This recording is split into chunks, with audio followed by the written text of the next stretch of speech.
بسم اللہ الرحمن الرحیم ایاک نعبد و ایاک نستعین۔ میرے پاکستانیوں، جب 70 کی دہائی میں جب میں کرکٹ کھیلتا تھا اور ہم یہاں پاکستانی سوچتے تھے کہ کون سا ملک ہے جو کہ مڈل ایسٹ کے اندر جدھر انسان جائے چھٹیوں کے لیے یا جس کی مثال دی جاتی تھی، تو آج آپ کو حیرت ہوگی سن کے کہ لوگ لبنان کی مثال دیتے تھے۔ آج دبئی کے لوگ بات کرتے ہیں کہ جی چھٹیوں کے لیے دبئی جانا ہے، تو 70 اور کافی دیر تک بلکہ 80 کی دہائی کی شروع میں سب بات کرتے تھے بیروت جانے کا۔ سب سے خوشحال علاقہ تھا، سارے مڈل ایسٹ سے، دبئی سے، یو اے ای سے، سعودی عربیہ سے سب لوگ بیروت کا سوچتے تھے کہ وہ ایک ایسی جگہ تھی جدھر لوگ جاتے تھے، خوشحالی تھی وہاں، ان کی جو سٹینڈرڈ آف لیونگ، ان کا جو پر کیپٹا انکم تھا، اوسط آمدنی، وہ سب سارے علاقے سے بہتر تھی۔ پھر کیا ہوا؟ آج لبنان دنیا میں غریب ترین ملک بن چکا ہے۔ آج 70% لبنان کی جو آبادی ہے وہ غربت کی لکیر سے نیچے چلی گئی ہے۔ آج لبنان کے اندر جو پیسے والے لوگ ہیں، جو پروفیشنلز ہیں، وہ ملک چھوڑ کے چلے گئے ہیں۔ آج لبنان کے اندر جو لوگ جو فیکٹریاں لگاتے تھے، جو انڈسٹری لگاتے تھے، وہ اپنا پیسہ باہر لے گئے اور دوسرے ملکوں میں چلے گئے ہیں۔ آج وہ آپ کو دبئی میں ملیں گے، آج ابوظہبی میں لبنان سے لوگ ملیں گے، آج وہ یورپ میں چلے گئے ہیں۔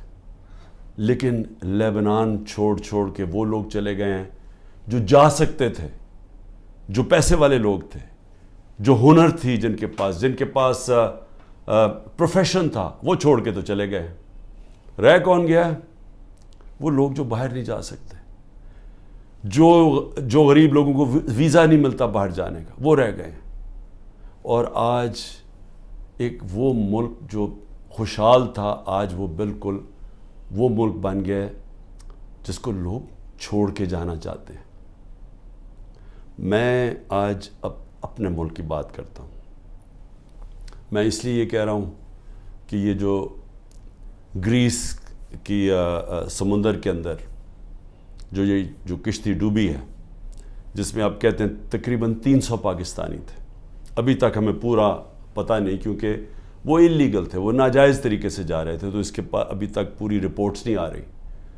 لیکن جو میں نے ابھی تک پڑھا وہ یہ کہ جو لوگ اس کشتی پہ تھے ان سے مغربی اخباروں نے انٹرویو لیا، ان کے جو لوگ بچے تھے یا جنہوں نے وہاں سے جو یہ آزاد کشمیر سے کئی لوگ گئے ہوئے تھے، تو جب ان کے انٹرویو میں پوچھا گیا، انہوں نے کہا امید ہی ہم کچھ نہیں تھی، ہمیں امید ہی نہیں تھی کہ ہم اپنی زندگی بہتر کر سکتے ہیں۔ اس لیے وہ ساروں نے کیا کیا؟ پیسہ جمع کیا، قرضے لیے، پیسہ جمع کیا، قرضے لیے، پھر ناجائز طریقے سے ان کو یہ کوشش تھی کہ کہیں کسی طرح ہم یورپ میں چلے جائیں، ملک چھوڑ کے کسی طرح نکل جائے، یہاں امید ختم ہو گئی تھی۔ آج صرف جو یہ ہمارے غریب لوگ جن کے پاس اب بے روزگاری بڑھتی جا رہی ہے، آج صرف وہی نہیں صرف چھوڑ کے جا رہے ہیں، ہمارے 10 لاکھ پروفیشنل ملک چھوڑ کے چلے گئے اور جا رہے ہیں۔ میں نے اپنے ہسپتال کی مثال اس لیے دی کیونکہ جو کینسر ہسپتال میں اسپیشلسٹ ہوتے ہیں، دنیا میں ڈیمانڈ ہوتی ہے، دنیا میں کہیں جائیں تو جتنے ہم ان کو تنخواہ دیتے ہیں 4-5 گنا زیادہ تنخواہ مل سکتی ہے وہاں۔ تو 10% ہمارے کنسلٹنٹ شوکت خان ہم سے چھوڑ کے چلے گئے ہیں یا جانے والے ہیں، کیونکہ امید چلی گئی ہے ان کو۔ اسی طرح ہر جگہ سے یہ رپورٹ آ رہی ہے، فیکٹریز پہ جو بڑے بزنسز تھیں جدھر انہوں نے پروفیشنلز ہائر کیے ہوئے تھے، ہر جگہ سے یہی آواز آ رہی ہے کہ جی لوگ سمجھتے ہیں کہ پاکستان میں امید ختم ہو گئی ہے، آگے کوئی ان کو نظر نہیں آ رہا۔ لوگ مشکل وقت برداشت کر لیتے ہیں، ہم روزہ رکھ لیتے ہیں، پتہ کہ شام کو ہم نے روزہ کھولا ہے، بھوکے رہتے ہیں سارا دن۔ اسی طرح لوگوں کو اگر یہ امید ہو کہ آگے جا کے حالات بہتر ہو جائیں گے، وہ کہا ٹھیک ہے یہ مشکل وقت برداشت کر لیتے. لیکن جو حالات اب جا رہے ہیں, لوگوں کی امید جا رہی ہے ملک سے. اور میں یہ جو آج بات کر رہا ہوں میں اس لیے کر رہا ہوں, وہ جو لوگ آج اقتدار میں بیٹھے ہوئے ہیں میں ان کے لیے یہ سامنے رکھ رہا ہوں. دو قسم کے لوگ ہیں نا, ایک تو وہ ہیں جو کہ NRO والے ہیں جنہوں نے اپنے پیسہ بچانا تھا, جو صرف آئے ملک سے اس لیے تھے کہ ان کے اربوں روپے کے اوپر کرپشن کیسز تھے, تو انہوں تو NRO لینا تھا. میرے سے بڑی کوشش کی, میرے پیچھے پڑے رہے, پروپیگنڈا کیمپین کرتے رہے, اپنے میڈیا ہاؤسز کے ذریعے میرے خلاف پوری کیمپین چلائی کہ ملک تباہ ہو گیا, مہنگائی بہت بڑھ گئی ہے. تو انہوں نے تو, ان کا مقصد کوئی ملک کی تو بہتری تھی نہیں, کہ ان کا تو پیسہ باہر پڑا, چوری کر کے ملک کا پیسہ باہر لے گئے ہیں. تو یہاں اگر جب روپیہ گرتا ہے تو ان کو تو کوئی فرق نہیں پڑتا, ملک اگر نیچے جائے گا ان کو کیا فرق پڑے گا. آج اگر یہاں لوگوں کی امید ختم ہوتی جا رہی ہے تو یہ ان کو تو کوئی فرق, ان کا پیسہ ہی پہلے باہر پڑا ہوا ہے. تو اس لیے ایک تو یہ ٹائپ ہے, لیکن دوسرے بھی ہیں, وہ ایسے لوگ ہیں جو آج اقتدار میں بیٹھے جن کا جینا مرنا اس ملک میں. میں تو ان سے آج بات کر رہا ہوں. میں لیبنان کی اس لیے مثال دے رہا ہوں کہ ہم بڑی تیزی سے اس طرف جا رہے ہیں. ہم اس وقت اتنی تیزی سے وہاں جا رہے ہیں کیونکہ ملک کے اندر جو دولت بڑھتی ہے, جس کو ویلتھ کریشن کہتے ہیں, دولت میں جو اضافہ ہوتا ہے وہ تو سکڑ کے 6% سے جا کے نیچے چلا گیا ہے 0.2%, کئی کہتے ہیں اسے بھی نیچے چلا گیا.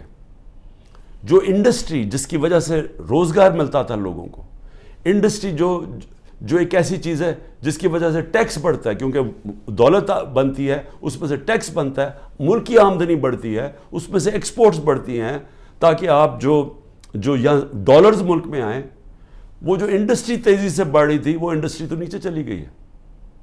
ٹیکسٹائل انڈسٹری جو سب سے بڑی ہماری, جس کی وجہ سے ڈالر ملک میں آتے ہیں, ابھی سینٹ ہیئرنگ کے اندر وہ ٹیکسٹائل انڈسٹری والے لوگوں نے سینٹ کے اندر جا کے بتایا ہے کہ 40% پاکستان کی ٹیکسٹائل انڈسٹری بند ہو چکی ہے. 70 لاکھ لوگ جو ٹیکسٹائل انڈسٹری میں کام کرتے تھے وہ بے روزگار ہو گئے ہیں, اور 25% مزید اگر انہوں نے کہا کہ یہ آپ نے نہ کیا, جو قیمتیں آپ نے اتنی چڑھا دی ہیں, بجلی کی قیمت دگنی ہو گئی ہے, گیس کی قیمت کہاں سے کم پہنچ, اگر یہ آپ نے کب نہ کی تو 25% مزید اور بند ہو رہی ہے. اب یہ یاد رکھیں کہ یہ صرف سال پہلے فیصل آباد کے لوگوں سے پوچھیں, مجھے ٹیکسٹائل والے لوگ کہتے تھے کہ ہمیں ٹیکسٹائل کا ورکر نہیں مل رہا. ٹیکسٹائل انڈسٹری بوم کر رہی تھی, ٹیکسٹائل انڈسٹری کی ایکسپورٹس ریکارڈ تھی, اس کی جو وہ ٹیکس دے رہی تھی ہمیں. تو وہ 1 سال کے اندر یہ ملک کدھر سے کدھر گیا ہے کہ میں نے صرف یہ تو ٹیکسٹائل انڈسٹری جب گئی, ایکسپورٹس کم ہوئی, باقی بھی ایکسپورٹس جب کم ہوئی, جو ہمیں ڈالر میں بھیج رہے تھے ریمیٹنسز, جو ورکرز تھے, وہ 13% کم ہو گئی. ہم نے صرف 1 سال کے اندر جو ڈالر ہر سال بڑھ رہا تھا, ہمارے آخری 2-3 سال ڈالر بڑھتے جا رہے تھے, ریمیٹنسز بڑھتی جا رہی تھی, ایکسپورٹس بڑھتی جا رہی تھیں, ہر سال بڑھتی جا رہی تھی, ریکارڈ تھی ہماری آخری 1 سال میں. وہ صرف جو ریمیٹنسز میں کمی ہوئی ہے اور جو ایکسپورٹس میں کمی ہوئی ہے وہ 7.1 ارب ڈالر ہوا ہے. ہم IMF سے 7 ارب ڈالر کا قرضہ مانگ رہے ہیں. اتنا 1 سال کے اندر کمی آ گئی ہے ڈالرز کے اندر آنے میں, اور یہ مزید اور نیچے جا رہا ہے, کیونکہ جتنا جو مارکیٹ میں ڈالر بک رہا ہے اور جو اس کی آفیشیل ریٹ ہے اس میں جتنا فرق بڑھتا جا رہا ہے اتنا اور پیسہ بینکنگ چینل سے نہیں آ رہا, یعنی کہ ملک کو اتنا اور کمی ہوتی جا رہی ہے ڈالرز کی. اور جس طرح ہماری انڈسٹری بند ہوتی جا رہی ہے, ڈی انڈسٹریلائز ہو رہا ہے, آگے بے روزگاری بھی بڑھتی جا رہی ہے, اور ہمارا ٹیکس بھی کم ہوتا جا رہا ہے, اور آگے جا کے جو ہمارا ایکسپورٹس جو ڈالرز آنے ہیں وہ مزید اور کم ہوتے جا رہے ہیں. تو ملک میں امید کیوں جا رہی ہے لوگوں کی؟ کیونکہ ان کے پاس اب کوئی راستہ ہی نہیں ہے اس کو چینج کرنے کا. جو کوئی بھی روڈ میپ ہوتا ہے کہ ہاں یہ کرائسس آ گیا, ایسے نکلنا کیسے ہے, سامنے تو ان کے پاس کوئی روڈ میپ ہی نہیں ہے. اوپر سے IMF کے ساتھ سمجھوتا نہیں ہوا. اب یہ بھی سمجھ لیں کہ IMF کے ساتھ سمجھوتے کا کیا مطلب ہے کہ IMF کہ اب ہمارے پاس ہم نے آگے ادائی کرنی ہے ہماری جو قرضوں کے اوپر قسطیں ہیں ڈالرز کی, اب وہ ہمارے پاس ہے ہی نہیں, اور اگر ہم نے ڈالرز نہ دیے تو ڈیفالٹ کر جائے گا. ڈیفالٹ کر گیا تو بھی پاکستان کی تاریخ میں 38% مہنگائی ہے, تاریخ میں سب سے زیادہ. انہوں نے جب پروپیگنڈا میرے خلاف کیا تھا سب نے مل کے, یہ NRO والوں نے اور ان کے ساتھ جو میڈیا ہاؤسز تھے, تو 12.4% تھی مہنگائی, آج 38% ہے. تو مہنگائی بھی بڑھ گئی ہے, بے روزگاری بھی بڑھ رہی ہے, ساتھ ساتھ امید بھی ختم ہو گئی ہے. یہاں سے لوگ باہر جا رہے ہیں, پروفیشنلز باہر جا رہے ہیں. جو ایک ملک کی ریڑھ کی ہڈی ہوتی ہے, جو ملک میں پروفیشنلز ہوتے ہیں, جب وہ چھوڑ کے چلے جائیں تو ملک آگے کیسے بڑھے گا؟ کس نے آ کے انڈسٹری لگانی ہے؟ اور جب روپیہ گرتا جا رہا ہے تو لوگ ڈالرز پکڑ کے بیٹھ گئے ہیں, سرمایہ کاری کس نے کرنی ہے؟ تو آگے تو کوئی امید ہی نہیں ہے. تو میں آج یہ سب سے پوچھ رہا ہوں, یہ جو ہمارے طاقت میں لوگ بیٹھے ہوئے ہیں, کیا ان کو نہیں نظر آ رہا ہے یہ کیا ہو رہا ہے؟ اور کیا ان کا تو مجھے سمجھ آتی ہے, یہ NRO والے یہ جو سارے مل کے بیٹھے ہوئے ہیں اپنی چوری بچانے جو آئے تھے, کیونکہ ان کا تو مقصد ہی صرف پیسہ بچانا ہے اپنا. لیکن جنہوں نے ملک کو بچانا ہے اور جن کے اوپر جن کا جینا مرنا اس ملک میں ہے, کیا ان کو نہیں نظر آ رہا یہ کیا ہو رہا ہے؟ اور یہ جو حربے استعمال کیے جا رہے ہیں, میں اب آگے یہ بھی سوال پوچھوں, کبھی تو ایک ہی پلان نظر آ رہا ہے. پلان یہ ہے کہ عمران خان کو راستہ کیسے روکنا اقتدار میں آنے سے, یہ بس پلان ہے. سارے اداروں کو لگایا ہوا ہے کہ عمران خان کو فیل کیسے کرنا ہے. سارے, چاہے FIA, نیب, اینٹی کرپشن, وہ جو FBR, یعنی اپنی ایجنسیز, بس پولیس, مقصد کیا جی کہ کسی طرح عمران خان کا راستہ روکنے کے لیے ظلم کرو لوگوں کو, جو عمران خان کے رشتہ دار ہوں, چاہے وہ ہماری پارٹی کے اندر لوگ ہوں, ٹکٹ ہولڈرز ہوں, ٹکٹ ہولڈرز کے رشتہ دار ہوں, سب کے اوپر ایک ظلم کا نظام شروع ہوا ہے. آڑ لی ہوئی ہے اس کی, یہ جو 9 مئی کی, جو ہم سب کہہ رہے ہیں کہ تحقیقات ہونی چاہیے جنہوں نے کیا ہے, اس کے اوپر کوئی انڈیپینڈنٹ انویسٹیگیشن نہیں کرنی. وہ خود ہی فیصلہ کر لیا ہے, پہلے سے پلان ہوا تھا کہ جناب یہ آپ نے یہ کرنا ہے, یہ 4-5 جگہ آگ لگے گی, اور اس کے آڑ میں لے کے تحریک انصاف کے پیچھے اور عمران خان کو غدار کہہ دو اور ان کے اوپر ساری پارٹی کو بند کر دو. تو خیر سختی تو پہلے سے شروع ہوئی تھی, یہ تو پہلی دفعہ تو نہیں, یہ تو 25 مئی پچھلے سال سے ہمارے اوپر سختیاں شروع ہوئی تھیں.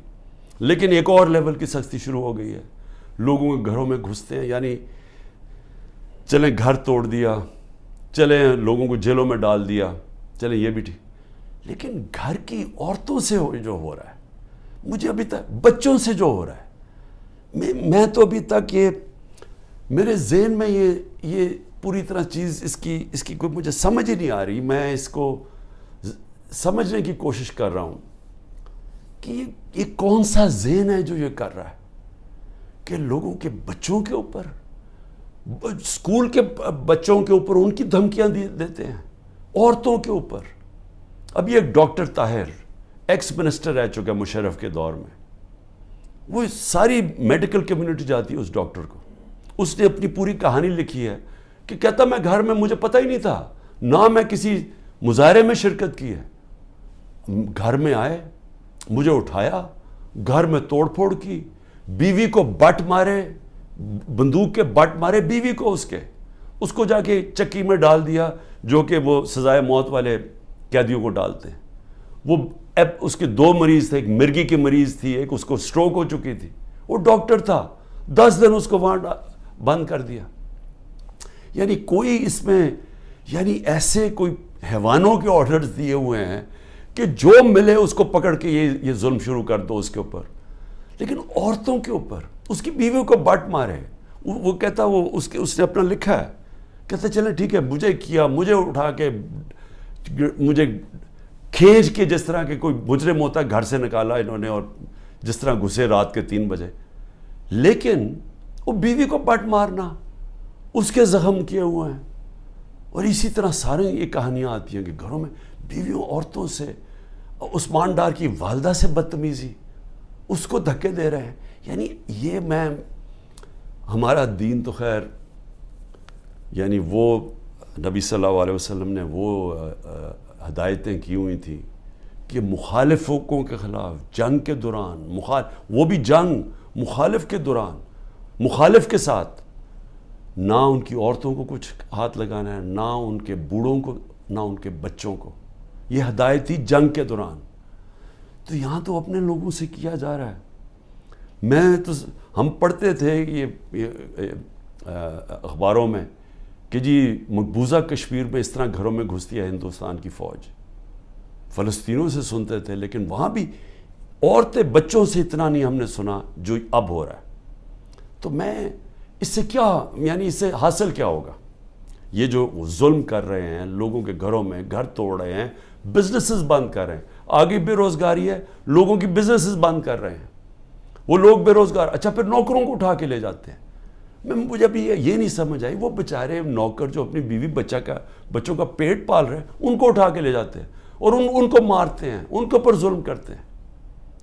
میری بہن کا نوکر 20-25 سال سے ہمارا ہوتا تھا یہاں زمان پاک میں، رحیم خنسامہ جو تھا، اس کو میری بہن کے گھر آ کے اس کو اٹھا کے لے گئے، اس کے ڈرائیور کو بھی، لیکن اس کو انہوں نے ایسا بند کمرے میں رکھا، پتہ نہیں ابھی تک وہ وینٹیلیٹر سے اترا یا نہیں. 3 ہفتے وہ وینٹیلیٹر پہ رہا ہے. 3 ہفتے وہ اپنی زندگی موت کی جنگ لڑتا رہا ہے. تو غریبوں سے بھی ظلم. تو اس سے کیا، اچھا اب اس سے کیا حاصل کیا ہو رہا ہے؟ میرا یہ اگلا سوال ہے. 400 ہمارے ٹکٹ ہولڈرز پنجاب میں جن کو میں نے ٹکٹ دیا، تقریباً 400 ہیں. 40 صرف چھوڑ کے گئے ہیں. سب گھروں سے باہر ہیں، سب چھپے ہوئے ہیں، سب کی بزنسز کے اوپر اٹیک کر رہے ہیں، رشتہ داروں کے اوپر اٹیک کر رہے ہیں، بچوں پہ کر رہے ہیں کہ انہوں نے بچے باہر بھجوا دیے، لیکن وہ چھوڑ نہیں رہے. تو سوال میں یہ پوچھتا ہوں کہ یہ جو ظلم کر رہے ہیں اس سے کیا فائدہ ہو رہا ہے؟ سوائے نفرتیں بڑھنے کے مجھے بتائیں فائدہ کیا ہو رہا ہے؟ جو بھی یہ پالیسی کر رہا ہے نا، اس پہ کوئی عقل نہیں ہے، اس کو کوئی پولیٹکس کی نہیں سمجھ، اس کو تاریخ کی نہیں سمجھ، وہ زیادہ پڑھا لکھا آدمی نہیں ہے. یہ کوئی احمق یہ چیزیں کروا رہا ہے. سوائے نفرت کے بڑھنے کے اور یہ ظلم کرنے کے، اس سے فائدہ کیا ہو رہا ہے؟ کیونکہ لوگ تو چھوڑ نہیں رہے. جو چھوڑ کے گئے ہیں، آپ نے یہ نہیں، مجھے نقصان نہیں پہنچایا جو چھوڑ کے گئے ہیں، آپ نے ان کے کریئر ختم کر دیے، آپ ان کی پولیٹکس ختم کر دی ہے. جو چھوڑ کے گیا اس کی پولیٹکس ختم ہے. اور یہ سوال پوچھیں گے کیوں نہیں چھوڑ کے جا رہے؟ ان کو بھی پتہ ہے، ان کو پبلک کا پتہ ہے کہ جس وقت وہ چھوڑ کے گئے پبلک ان کو ووٹ نہیں ڈالے گی. ان کو بھی پتہ ہے، لیکن ان کے اوپر فائلیں بنائی ہوئی ہیں، کئیوں کو چھوڑ دیا جو چلے گئے ہیں. لیکن آگے میں صرف اب آگے پوچھتا ہوں کہ مجھے کیا نقصان پہنچا رہے ہیں؟ مجھے میری بہنوں کے اوپر اور بھی رشتہ داروں کے اوپر انہوں نے کیا ہے. یہ اسی طرح کی سختی کی. سب بیٹھے ہم سہ رہے ہیں. سب میرے گھر ابھی تک سیکیورٹی کا جو چیف تھا وہ ابھی تک غائب ہوا ہے، اس کو اٹھا کے لے گئے. یہاں سے وہ آئے بچے بیچارے سوشل میڈیا کے پرسوں، ان کو پکڑ کے لے گئے. وکیل میرا آیا جو اس کا کوئی تعلق ہی پارٹی سے نہیں تھا، وہ اور اس کے ڈرائیور کو اغوا کر کے لے گئے. وہ رات تک اس کو رکھا. تو کیا میں اس سے ڈر جاؤں گا یا پیچھے ہٹ جاؤں گا؟ کیا مجھے اس سے، یہ جو کیسز ہیں، قتل کا کیس میرے اوپر کر دیا ہے، میری بہن کے اوپر کیس کیا ہوا ہے اینٹی کرپشن نے، 6 ارب کی زمین لیا میں لیا اس نے جب میں پرائم منسٹر تھا. یعنی ایسے ڈفر ہیں لوگ. میں واقعی یہ ڈفر ہی ہوں گے. وہ اینٹی کرپشن سے کیس کروایا. وہ اس نے چیک سے پیسے دیے تھے، اور پیسے کتنے تھے؟ 6 کروڑ کی زمین تھی، 75 لاکھ اوپر ٹیکس دیا ہوا ہے. وہ چیک سے سارا دیا ہے. وہ چیک کے نمبرز ہیں، چیک کی ڈیٹ ہے، اور وہ کب دیے ہیں وہ میری بہن نے وہ کب یہ پراپرٹی خریدی؟ جب حمزہ شریف پنجاب کا چیف منسٹر تھا، میں پرائم منسٹر ہی نہیں تھا تب. تو اب سوچ لیں کہ یہ کس سطح کے اوپر پہنچ گئے ہیں کہ 160 کیسز ہو گئے میرے پر. کیا میں پیچھے ہٹ گیا ہوں؟ کیا میں پیچھے ہٹ جاؤں گا؟ میں تیار بیٹھا ہوں. مجھے پورا پتا ہے کہ انہوں نے جیل کا پلان بنایا، میں تیار ہوں جیل کے لیے. لیکن اس سے کیا ہوگا؟ چل میں جیل چلا جاؤں گا، ڈسکوالیفائی کر دیں گے مجھے. اتنے کیسز ہیں، کبھی بھی کر سکتے ہیں. اس سے کیا ہوگا؟ یہ میری آج بات یاد رکھ لیں، کیونکہ آپ کو پولیٹکس کی سمجھ نہیں ہے. یہ پولیٹیکل انجینئرنگ بار بار فیل ہو چکی ہے. یہ جو آپ کرنے جا رہے ہیں، میری ذرا سن لیں بات. مجھے آپ ڈسکوالیفائی کریں گے، میں جیل میں ڈالو گے، تب بھی پی ٹی آئی جیتے گی. تحریک انصاف کا ووٹ بینک بڑھتا جا رہا ہے. یہ ظلم کی وجہ سے اور لوگ ہمارے ساتھ آ گئے ہیں. لوگ چھوڑ اس لیے نہیں رہے، لوگوں کو بھی پتہ ہے، نیچے سے پتہ ہے، پبلک ان کے ساتھ کھڑی ہے. ورکر کیوں نہیں چھوڑ کے جا رہا؟ ورکر جیلوں سے نکلتا ہے، اس کو سوچیں بری طرح رکھتے ہیں. وہ عدالت میں جاتا ہے، تحریک انصاف زندہ باد کے دائرے نکالتا ہے. وہ کیوں نہیں چھوڑا؟ کیونکہ قوم جب ایک نظریے کے ساتھ کھڑی ہو جائے، آپ ڈنڈے مار کے ان کو نظریہ نہیں ان سے نکال سکتے. یہ جو بھی پالیسی بنائی ہوئی ہے ظلم کرنے کی، یہ فیل ہو گئی ہے. یہ پالیسی کامیاب نہیں ہو سکتی. آپ جب بھی الیکشن کروائیں گے، میرے سے آج لکھ کے لے لیں، تحریک انصاف سویپ کرے گی. بلکہ آپ نے پی ڈی ایم کا جنازہ نکال دیا ہے. آپ نے ان پارٹیز کو بالکل جو رئیسی کسر ہے یہ ختم کر دی ہے. یہ اب الیکشن ہی نہیں لڑنے کے قابل. یہ وہ الیکشن کوشش کریں گے، وہ جو ابھی کراچی کے اندر وہ جو میئر کا الیکشن ہوا ہے، اس ٹائپ الیکشن. وہ میئر کا الیکشن تو ہو سکتا ہے انڈائریکٹ. جب جنرل الیکشن ہوگا اس ملک میں 25 کروڑ لوگوں کا، وہ کوئی کنٹرول نہیں اس کو کر سکتا. جب بھی آپ الیکشن کروائیں گے ہارنا ہے.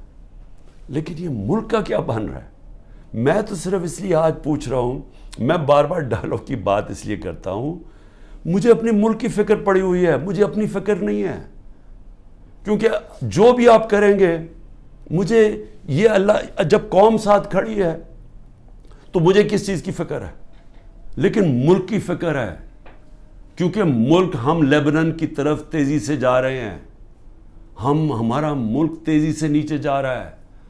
اور سب سے خوفناک جب ایک قوم کے لوگوں کی امید ختم ہو جائے. اور یہ جو بات کی خواجہ آصف نے اوورسیز پاکستانی کی، یہ میری بات یاد رکھنا کہ جب بھی یہ ملک انشاءاللہ ایک دن ہم کھڑا کریں گے، اوورسیز پاکستانیز کے کندھوں کے اوپر کھڑا ہوگا. اس نے اتنی سٹپڈ بات کی کیونکہ اس میں کم عقل کا آدمی ہے. اس نے یہ کہا کہ جناب وہ جنازے صرف دفنانے آتے ہیں یہاں. اس کو یہ نہیں پتا کہ جب خواجہ آصف اور نواز شریف اور زرداری جیسے لوگ اس ملک کے اوپر بیٹھے ہوں گے تو وہ اس ملک کے اندر کبھی اپنا پیسہ انویسٹ نہیں کریں گے، سرمایہ کاری نہیں کریں گے. وہ لوگ ہیں، وہ تب اس ملک کے اندر پیسہ لے کے آئیں گے جب رول آف لا آئے گا، جب اس ملک میں انصاف کا نظام ٹھیک ہوگا، جب عدالتوں کے اوپر ان کو اعتماد ہوگا، جب ان کو یہ پتا ہوگا کہ جب ان کا جو سرمایہ کاری کریں گے تو یہاں کا عدالتی نظام ان کو تحفظ دے گا، ان کی سرمایہ کاری کو. یا تو سپریم کورٹ کا فیصلہ نہیں مانتی گورنمنٹ، یا تو عدالتوں کے فیصلے نہیں مانتی، پولیس ہی نہیں مانتی ان کے فیصلے. کس نے پیسہ لے کے آنا ہے پاکستان؟ تو وہ پھر اپنے جنازے ہی دفنائیں گے نا یہاں. اصل میں پیسہ پڑا ہوا ہے، ورکرز ہمارے ریمیٹنسز آتی ہیں ہماری مڈل ایسٹ سے، سعودی عربیہ سے، یو اے ای سے سب سے زیادہ. لیکن جو سرمایہ کاری سب سے زیادہ آئے گی وہ آئے گی امریکہ اور یورپ سے اور برطانیہ سے، کیونکہ ان کے پاس اصل پیسہ پڑا ہوا ہے. صرف 16,000 پاکستانی امریکن ڈاکٹرز کے جو ورتھ ہے وہ $200 ارب ہے. تو جب ہم ماحول ٹھیک کریں گے تو وہ پیسہ آئے گا. یہاں تو جنگل کا قانون ہے. یہاں جو حالات دیکھ رہے ہیں، یہاں تو لوگ چھوڑ کے جا رہے ہیں ملک. تو پیسہ کس نے لے کے آنا ملک میں؟ تو ہم تو وہ چیزیں کر رہے ہیں جس سے ملک کو ہم تباہی کی طرف دھکیل رہے ہیں. ہم تو وہ دشمنوں کا کام کر رہے ہیں سکل پاکستان میں. اس لیے میں آخر میں کہتا ہوں ابھی بھی وقت ہے، بات چیت کریں. اگر تو آپ کے پاس کوئی گیم پلان ہے کہ عمران خان کو اگر ہم نکال کے تو ہمارا ملک ٹھیک ہو جائے گا، وہ مجھے بتائے، میں پیچھے ہٹ جاتا ہوں. لیکن اگر گیم پلان صرف یہ ہے کہ عمران خان راستے سے ہٹ جائے کیونکہ یہاں لوگوں کو اپنی ذاتی فائدے نظر آ رہے ہیں، لوگ اپنے NRO مل جائے گا لوگوں کو، یا لوگوں کو اپنی پوزیشنز کی فکر پڑی ہوئی ہے، اگر صرف اس لیے عمران خان کو ہٹانا ہے تو عمران خان تو راستے سے نہیں ہٹے گا. عمران خان بیٹھا ہے یہاں، جو کرنا کرو. لیکن ملک، ہمارا ملک کبھی بھی معاف نہیں کرے گا. یہ تاریخ نوٹ کر رہی ہے جو لوگ کر رہے ہیں اس ملک کے ساتھ، جو انہوں نے حکومت گرا کے سازش کے تحت جو کیا ہے ملک کے ساتھ، یہ سارا تاریخ کا حصہ بن گیا اور یہ قوم بھولے گی نہیں ان کو. پاکستان پائندہ باد.